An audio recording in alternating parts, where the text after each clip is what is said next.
Hello, everyone, and welcome back to the IT Academy. Today, we're diving into one of the most useful tools in Excel, AutoSum.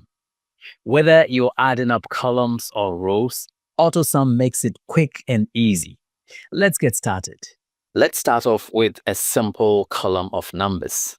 This is a sales report, and we want to select or sum up the month of January. Okay, so the first thing we have to do is make sure that we select the cell where we want the results to be. We want to sum up January sales, and the results should be right here at the bottom. So we make sure we select this cell, and also make sure that you have selected or clicked on the Home tab. So I go ahead and click on the Home tab and move on to the right side and go to the editing group. Then I click on AutoSum.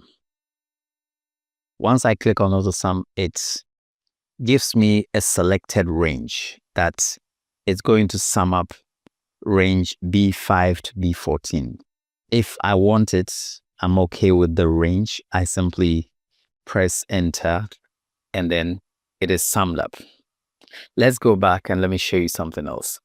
Supposing you select this cell and you click AutoSum and you are not satisfied with this range, you want to change the range, you are free to do so.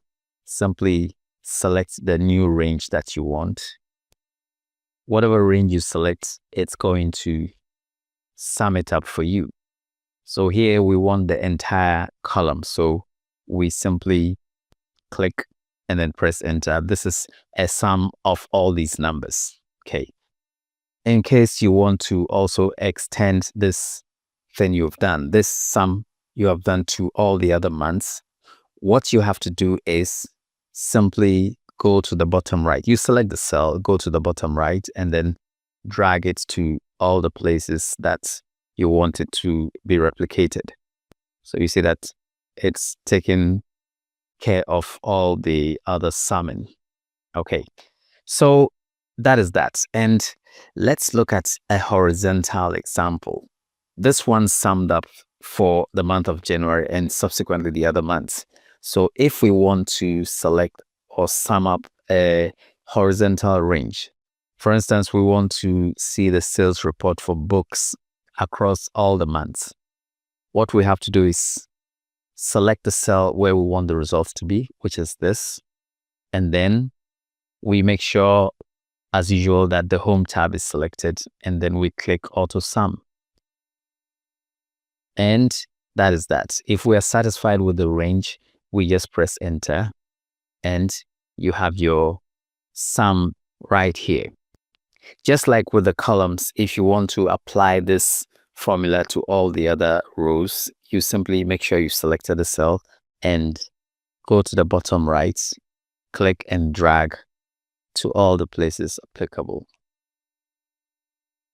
And so that is that. With a few simple clicks, you've been able to achieve what we have on the screen right now.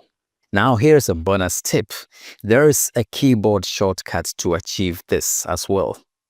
What you have to do is make sure that you click on in the cell where you want the results to be, and then you press Alt plus equal sign. I just press Alt equals and it gives me the range selected and I press enter. The same applies for the horizontal example. I click here and I press Alt equals and press enter, and then I get the results and I go ahead and fill up everything. If you found this video helpful, give it a thumbs up. Subscribe to the IT Academy and let me know in the comments what Excel feature you would like to learn next. Thanks for watching and keep learning.